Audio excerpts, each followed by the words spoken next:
those of you who don't know me, because I didn't get an intro, he moko puna tēnei o te whare o tōrua, ko Ngāti o Kapu te hapu, ko Ngāti ao te iwi. Ko Merina Hudson, Merina Sori rānei tōku ingoa, e mihi ana ki a koutou katoa. I runga I te nākau whakaiti, kua tono mai ki au, hei māngai mō mātou kaupapa o kore haha whakahau, hei tū hono hono I tō mātou kaupapa ki a koutou, nā whanaunga o te moana nui a Kiwa, ko tēnei aku reo au mihi katoa ki a koutou I runga I te nākau mai oha. Me tēnei rangi mahana no hoki, no reire, mihi ana, mihi ana. Yeah, my name's Merina Hudson originally, and Sori I just changed depending on my context. So my maiden name is Hudson and my married name is Sori, but it doesn't really matter too much in here. My first name's Merina.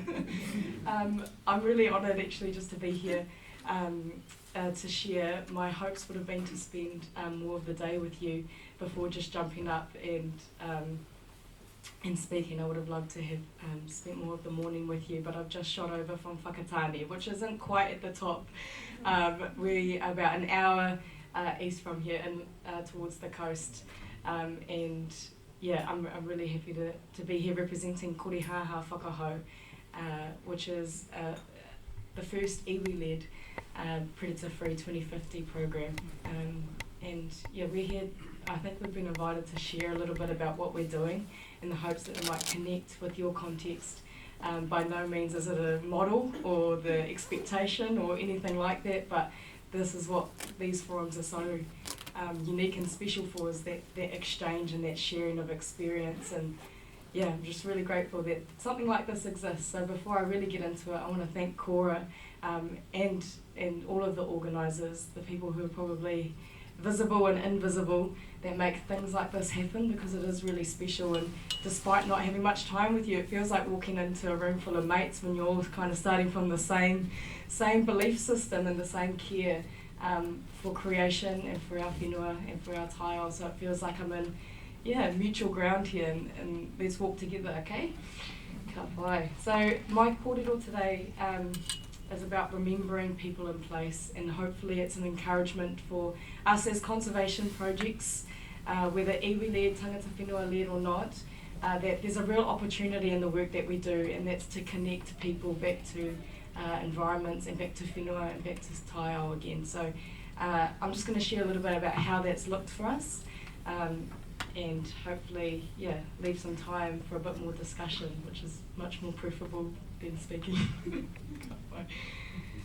And what really sits beneath all of this for me is the notion of whakapapa and genealogy, but so much more than that, the cornerstone of our indigeneity, by which time, space and the interconnectedness of all things merge and emerge. And this is one context in where all of our whakapapa or our genealogy or our experiences collapse in, and we spend this one moment in space and time together, and then we go back out again and create more. And whakapapa is the binding force for me about what it means to be tangata whenua. It's my relationship to where I am, it's my relationship to you, it's my relationship to generations that haven't even come yet, and it's where I find place and meaning. And it connects all of us, but it is the thing that connects us back to our environments and back to our creation. And so that's really, whakapapa as relationship is the fundamental point that I'm going to be making today, and the significance of relationships and underpinning all that we do and everything and how we do it. So this is where we work, it's part of where we work at least. So Korehaha Whakahau is a possum eradication project. It's a 5-year project that's been funded by Te Papa Atawhai, Department of Conservation, through the Jobs for Nature program, as well as Predator Free 2050. We've been funded to eradicate possums from 4,700 hectares of whenua within the rohe, within the tribal area of Ngāti Awa. This has been an exciting journey so far. We're 2 years into a 5-year journey, but when we think about it in 100-year plans, it's just a blimp, and it's definitely part of something bigger to come. These are a couple of our kaimahi, and Korihaha whakahau as a name is given to us to mean by one of our karaua or our kaumātua, a koro, Koro Te Kei Merito, who named the project Korihaha Whakahau to mean eradication imperative. So we didn't understand what it meant in either language. But the tohu that we wear probably speaks a lot more to what it is we're trying to do. So you'll see the logo that we have on our uniforms. One of them is a manu, which represents Te Runanga o Ngāti Awa, which is the post-settlement governance entity for our iwi, which is running and holding and leading Korihaha Whakahau, and that's the other symbol, which is in the shape of a puhutakawa flower. Koro Te Kei embedded this vision for us that it is the puhutakawa that we are trying to protect. So in Aotearoa here, we have some of the last remnants of native puhutakawa forests, and that's across.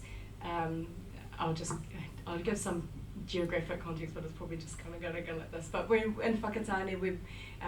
The project is bordered by three major water bodies: the Awa, the river of Whakatane, the Moana, Te Mononui Atoi, the ocean, and then Ohiwa Harbour. So it just leaves the southern boundary to be defended. Now, there's a couple of pointed differences about our project. One is that we are attempting to do this without the use of poisons, using the latest in trapping technology to eradicate possums, and that's just because that is available to us now, and it's not so available with any other pests. But also that, we're pairing that with a long legacy of kaitiakitanga or conservation in the area. That means that possum numbers are quite low already, so we think it's possible. But the pohutakawa, coming back, it's something that we're trying to protect, and the colours that we wear are actually tell another story and add another layer to that as well. So we have a really awesome group of wahine or young women in our iwi that are reviving the customary practice of using earth pigments for colour and customary practices. So we asked them to find us the colours of the puhutakawa. So if you don't know, it's green, red, and yellow or orange, depending on where you are. They found those colours from within the project area that we're working with. So when we talk about whakapapa and being iwi-led, we've tried to embody that in everything that we do. So that even the colours that we're wearing and the colours that we're promoting when we show our logo are our connection back to the whenua as well. So we know that our yellow's from Otara Wairere, we know that our red is from Te Kōpū o Te Ururoa. And these add meaning and pride and connection. And really, it's a remembering process. And we're remembering this connection. I'm just going to go back to here because this is part of where we work. This is the Ngāti Awa farm. One snapshot of it, and it's got a long whakapapa. It's our own history, it's our own genealogy, and it was originally inhabited by Ngāti Awa, for a long time, and then over the course of colonisation and various other, as we are all familiar with, the alienation to this land has been a repeated narrative. And so not only in confiscations, which we refer to as raupatu, where 250,000 acres of land were confiscated from our iwi. This was a parcel of that. When it was then potentially given back to some of our whānau who were working on this whenua through the development scheme that would come later on in the 60s, sorry, I've got my dates wrong on that.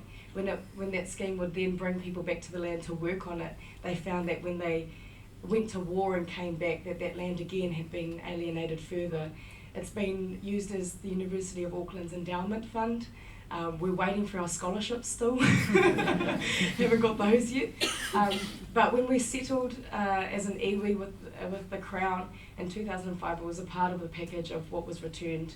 And is now managed by Te Runanga o Ngāti Awa. So it makes up a large portion of the project area for Korihaha Whakahau, which means that the opportunity for Korihaha Whakahau is to remember people and place. And And that's what I'm just going to share a little bit about how that's looked beyond just that physical working on the whenua, and how we try to bring more people on that journey and experience with us. Because I think this is the opportunity of meaningful tangata whenua-led, whakapapa-informed conservation work, so that it reconnects our people back to the land in a meaningful and mutually beneficial way. And that's been our experience so far.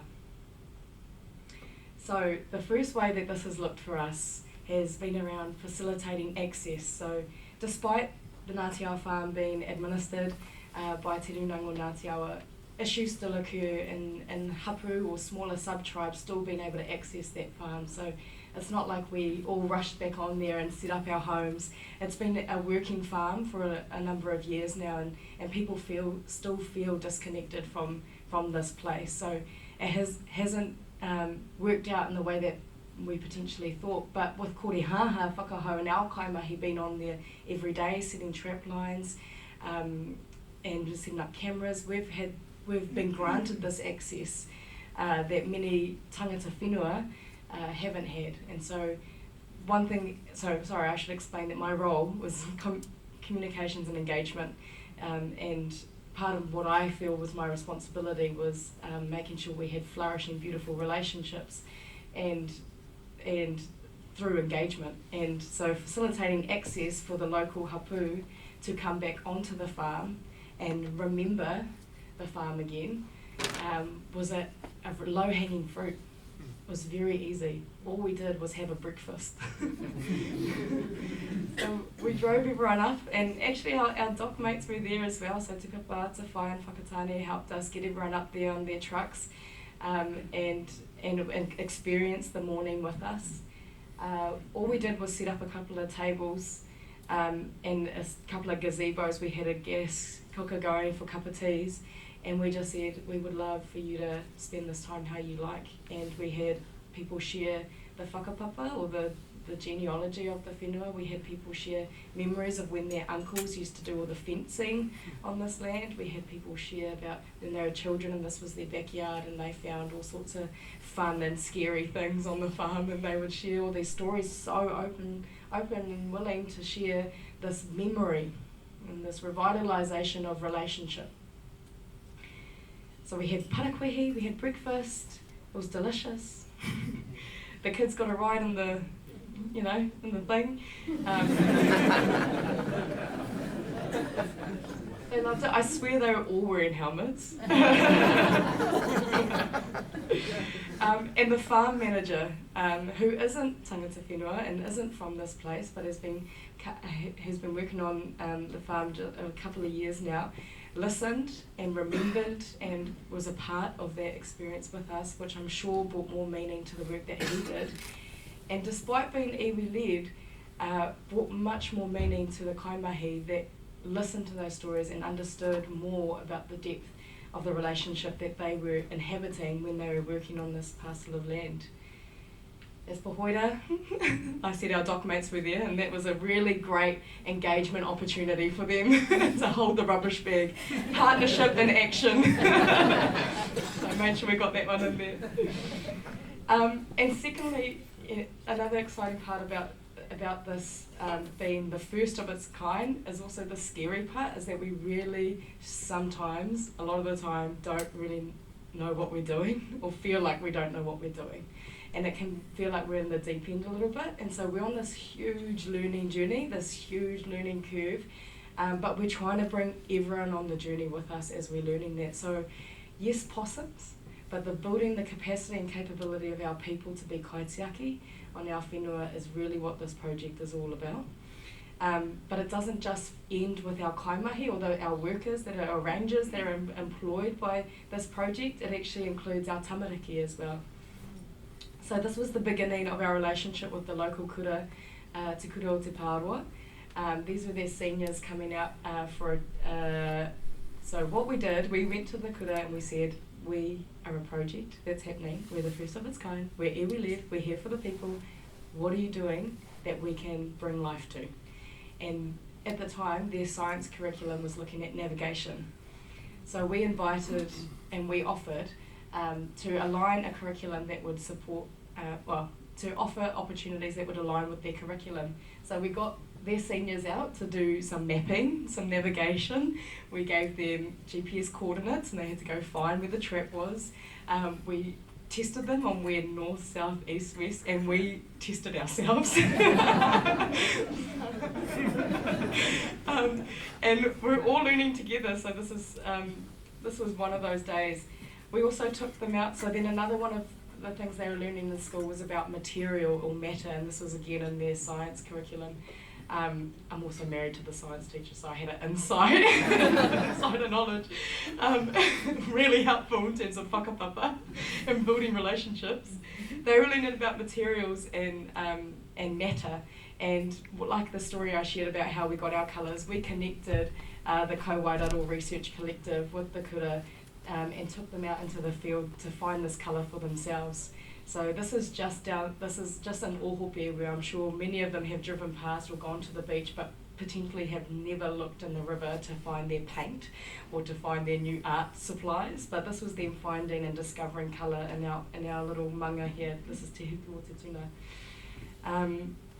And remembering the way that our tupuna, our ancestors, would use materials in a sustainable way, that meant that once that purpose was exhausted of that thing that you had created, that it would go back into the environment in a life-enhancing way and not a life-diminishing way. And that was the offering that we try to complement their curriculum with. And this is them also out in the field. So soon after that, we actually formalised ourselves a little bit and started a program called Ngā Mahuri. Now the mahuri is like the little shoot before a tree becomes a big tree. It's the little thing, it's that potential that pops up in the ngāhere or in the forest, and then it grows to be a tōtara or it grows to be a kahikatea. And we said that this was a leadership program for all of our mahuri that wanted to become the biggest, strongest, I don't know, curviest rākau that they wanted to be in the ngāhere. And so we brought them in to the project, and it ran through term 3, and every Wednesday they came to our office and sometimes out into the tile with us. It's it's better than the bell, but yeah.